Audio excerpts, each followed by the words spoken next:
Em Hebreus capítulo 4, versículo 12 e 13 diz assim: Porque a palavra de Deus é viva e eficaz, e mais penetrante do que qualquer espada de dois gumes, e penetra até a divisão da alma e do espírito, e das juntas e medulas, e é apta para discernir os pensamentos e intenções do coração. E não há criatura alguma encoberta diante dele. Antes, todas as coisas estão nuas e patentes aos olhos daquele com quem temos de tratar. A palavra de Deus é viva e vivificante. A carta aos Hebreus é considerada por alguns estudiosos como o livro de Levítico do Novo Testamento. Particularmente, eu diria que era o Pentateuco, ou melhor, o resumo e as considerações finais do Antigo Testamento no Novo Testamento, escritos para o entendimento dos judeus cristãos da época apostólica. No entanto, a beleza e a profundidade de suas descrições acerca do propósito de Deus Pai para conosco, através de seu Filho Jesus Cristo, é tão atual que a simples leitura desta epístola nos conduz a dimensões espirituais tão profundas quanto é a vontade soberana de Deus. Willmington, ele relata que 3 princípios defendidos por Lutero, Zwinglio e Calvino estavam baseados na epístola aos Hebreus. Nenhum sacrifício senão o Calvário, nenhum sacerdote senão Cristo, nenhum confessionário senão o trono da graça. Os propósitos divinos na carta aos Hebreus. No capítulo 1, o propósito era demonstrar as muitas formas de Deus falar no passado, todas convergem para o mesmo tema, Cristo. O segundo tema deste capítulo é revelar a superioridade de Cristo sobre os anjos. O propósito do capítulo 2 é exortar os crentes a prestar atenção a uma tão grande salvação. O capítulo 3 retrata a desobediência dos filhos de Israel para os preceitos de Deus, apesar de ter sido a geração que mais viu milagres e prodígios. O capítulo 4 de Hebreus nós podemos dividir em 3 partes. Primeiro, o repouso de Canaã. Segundo, a fidelidade e a eficácia da palavra de Deus em cumprir suas promessas. Terceiro, a grandiosidade do sumo sacerdócio de Cristo. Os capítulos 5 e 6 esclarecem acerca da doutrina da salvação e da expiação de Cristo. O capítulo 7 trata de uma comparação entre o sacerdócio de Melquisedeque e o de Cristo, estabelecendo-se uma ordem diferente à de Arão. Os capítulos 8, 9 e 10 revelam um ministério superior e mais excelente de Cristo, não transitório, imutável, mas perfeito para sempre, e exorta aos cristãos que estavam sofrendo perseguições a permanecerem firmes. O capítulo 11 discorre sobre os fundamentos da fé, a impossibilidade de agradar a Deus sem fé, a necessidade de crer na existência de Deus e confiar que somente Ele é premiador daqueles que o buscam. Segue-se exemplos de vidas que venceram pela fé. O capítulo 12 nos conduz a olhar para o autor e consumador da fé e a permanecer em santidade. O capítulo 13 é a conclusão, as exortações finais, o modus vivendi do cristão em seus relacionamentos. Mas por que a palavra de Deus ela é viva? Em primeiro lugar, a palavra de Deus ela é viva porque ela é criativa. E disse Deus, Gênesis capítulo 1, versículo 3. Antes de todas as coisas existirem, a palavra subsistia por si mesma na eternidade. A primeira palavra criativa foi haja luz. O verbo estava com Deus na criação. Ele era Deus. E todas as coisas foram feitas por ele, disse o evangelista São João, no capítulo 1, versículo 3. Por isso mesmo, ele é o legítimo herdeiro de tudo, segundo o escritor da Epístola aos Hebreus, capítulo 1, versículo 2. Porque dele, por ele e para ele são todas as coisas. Glória, pois, a ele eternamente. Amém. disse Paulo aos Romanos, capítulo 11, versículo 36. A palavra de Deus ela é viva e vivificante porque ela produz luz nas trevas. O que fazemos com a luz determina o nosso futuro espiritual. Quando você lê João, capítulo 1, versículos 4 ao versículo 10, você vai ver 3 coisas interessantes aqui. Primeiro, a luz revelada. João, capítulo 1, versículos 4 ao versículo 9. Segundo, a luz rejeitada. João capítulo 1, versículos 10 e versículo 11. E por fim, a luz recebida.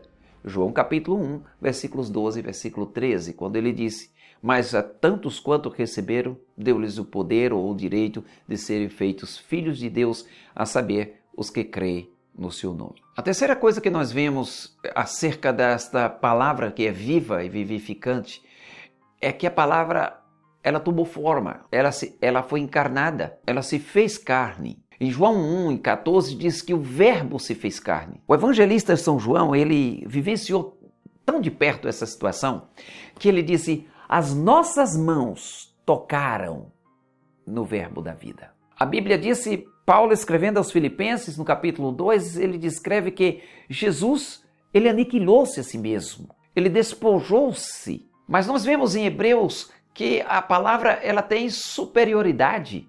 O escritor aos Hebreus, ele relata um Jesus que fala, um Jesus que é herdeiro, um Jesus que fez o mundo, um Jesus que é glorioso, um Jesus que é expressa a imagem do Pai, um Jesus que sustenta todas as coisas pela sua palavra, um Jesus purificador de pecados, um Jesus assentado à direita da majestade de Deus, um Jesus mais excelente que os anjos, um Jesus que tem um nome mais excelente do que o nome de qualquer anjo. A palavra ela é para ser pregada, porque na proporção que a palavra é pregada, ela produz fé. Você vai tendo fé na medida que você ouve a palavra de Deus. A palavra pregada ela tem que ser misturada com fé. Fé daquele que prega e fé daquele que ouve. A palavra pregada, ela não é para os desobedientes. Definitivamente, ela não é para aqueles que não acreditam.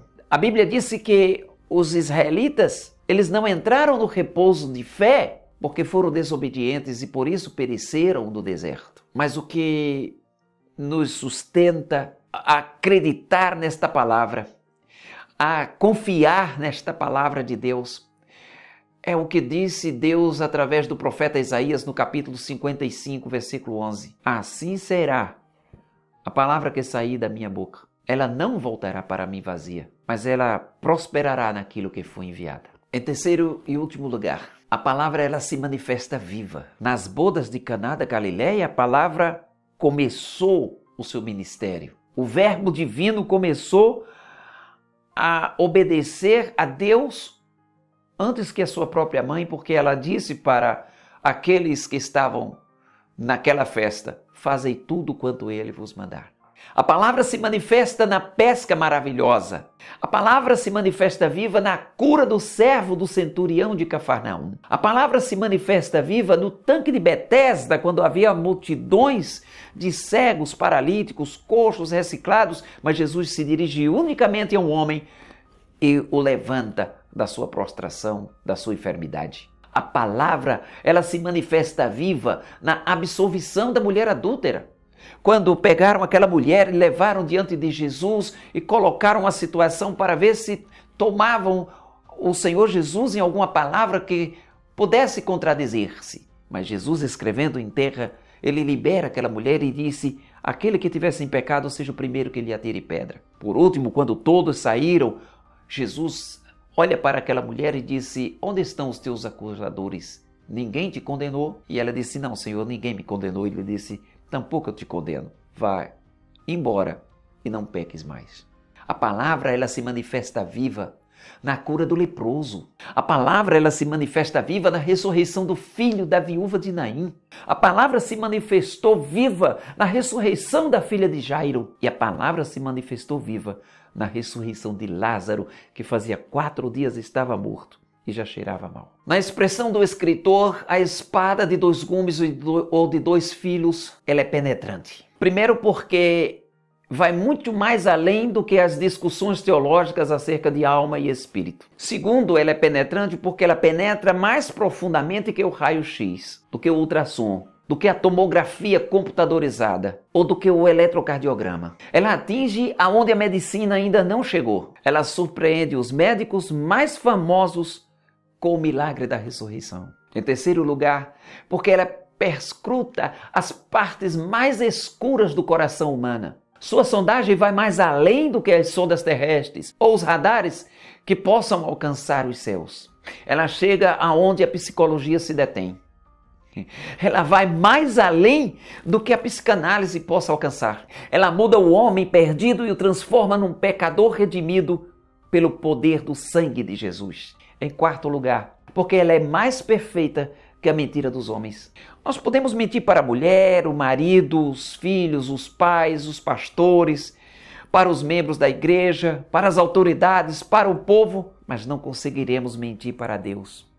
Ele tudo vê, Ele tudo sabe e Ele tudo julga.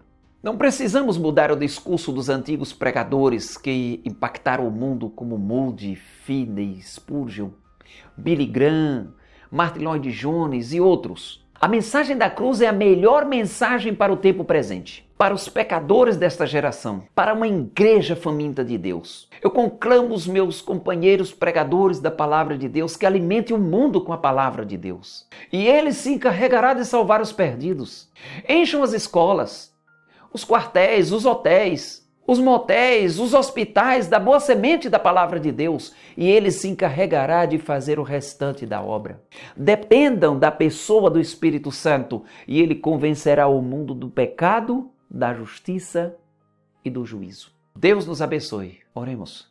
Pai, que esta palavra, ela possa cumprir o seu objetivo, que ela não volte vazia, mas que ela prospere naquilo para que foi enviada. Eu não sei quem está me ouvindo e vendo neste momento, mas Tu que vês todas as coisas e em todo lugar e que conhece todos os corações, certamente dará aquilo que está necessitando este coração através da Tua palavra e que certamente vai ouvir a Tua mensagem, vai crer na Tua palavra e vai ser salvo. Amém. Que Deus te abençoe.